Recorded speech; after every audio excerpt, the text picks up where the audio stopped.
ya?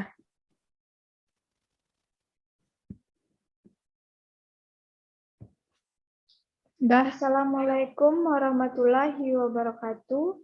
Perkenalkan, nama saya Tifa Al-Zikria, mahasiswa Stikes Mercu Bakti Jaya, Prodi S1 Keperawatan, kelas 1B. Kali ini saya akan memenuhi tugas Pancasila dengan dosen pengampu, yaitu Bapak Hidayatul Fajri, MPD. Materi pembahasan kali ini yaitu tentang teori kebenaran Pancasila sebagai dasar pengembangan ilmu.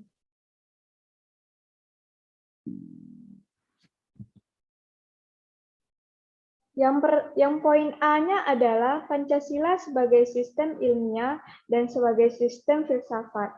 Sedangkan menurut Wijatna dalam bukunya, mengetahui sebagaimana dikutip oleh Kailan, sistem ilmiah harus memenuhi syarat, yaitu harus berobjektif, harus bermetode, harus sistematis, dan kebenaran harus bersifat universal. Sedangkan poin pertamanya adalah Pancasila sebagai sistem ilmiah benar-benar merupakan satu objek pembahasan. Bahwasanya secara umum Pancasila merupakan hasil budaya bangsa Indonesia. Oleh karena itu, objek pembahasan Pancasila tidak dapat disepelekan dengan objek material, yaitu bangsa Indonesia dan segala aspek pola budayanya. Sedangkan poin keduanya, sistem ilmiah harus bermetode dalam hal ini. Yang dimaksud di sini adalah metode merupakan satu cara pendekatan dalam rangka pembahasan Pancasila, baik objektif formal maupun material, sehingga mencapai kebenaran. Selanjutnya adalah poin ketiga, Pancasila sebagai sistem ilmiah juga bersifat sistematik. Yang pertama yaitu ilmu harus mempunyai satu kesatuan yang bulat dan utuh. Kesatuan tersebut mempunyai bagian yang saling berhubungan, baik berupa hubungan interrelasi maupun interdependensi. Yang poin keempat yaitu Pancasila sebagai sistem ilmiah memiliki sifat kebenaran yang universal, yang mana kebenaran satu ilmiah harus universal, artinya berlaku sembarangan tempat, ruang, dan waktu. Selanjutnya adalah Pancasila sebagai sistem filsafat. Satu sistem filsafat harus memenuhi kriteria sebagai berikut. Yang pertama adalah objek filsafat bersifat menyeluruh. Yang kedua, sistem filsafat harus bersifat koheren. Yang ketiga adalah sistem filsafat itu merupakan satu bagian konsepsional.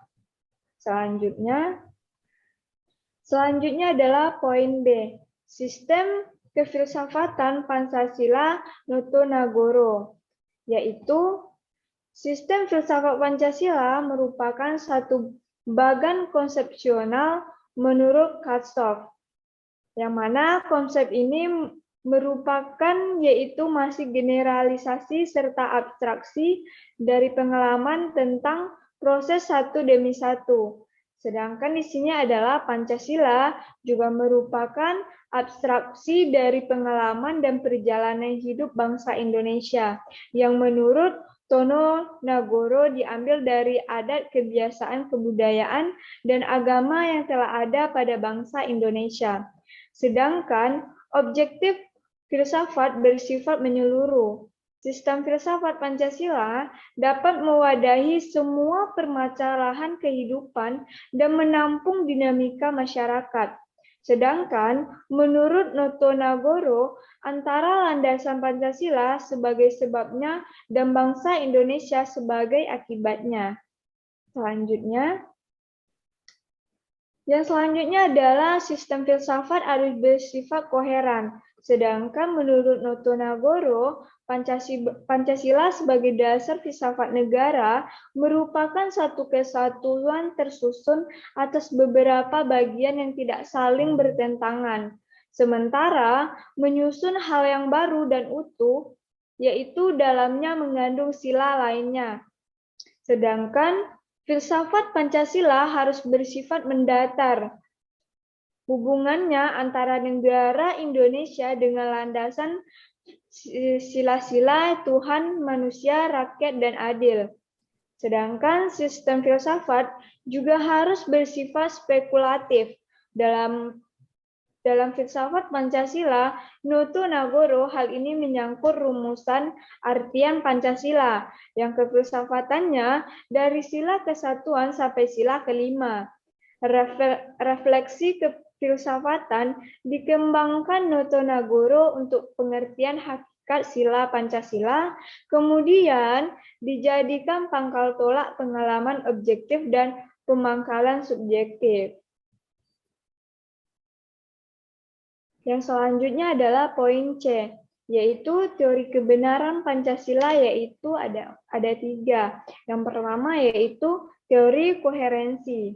Sedangkan dari teori ini, pernyataan dianggap benar jika pernyataan bersifat konsisten dengan pernyataan sebelumnya. Yang dianggap benar menurut Pancasila Dasar Filsafat Negara merupakan satu kesatuan yang bersumber dari bagian, tetapi bagian itu tidak saling bertentangan. Sedangkan poin keduanya yaitu teori korespondensi, yaitu menurut teori ini, suatu pernyataan benar jika materi pengetahuan yang dikandung pernyataan itu berhubungan dengan objektif yang dituju. Sistem filsafat Pancasila dinyatakan sebagai jiwa bangsa Indonesia, berkepribadian bangsa Indonesia, pandangan hidup bangsa Indonesia, dan pedoman hidup bangsa. Yang terakhir adalah teori pragmatik, yang mana menurut teori ini, nilai kebenaran proposisi diukur dengan kriteria apakah proposisi tersebut berfungsi dalam kehidupan praktis atau tidak. Teori ini tercermin dalam Pancasila sebagai pemersatu bangsa Indonesia. Baiklah, sekian, terima kasih atas prestasi saya pada kali ini. Atas kekurangan saya minta maaf. Saya tutup dengan Assalamualaikum warahmatullahi wabarakatuh.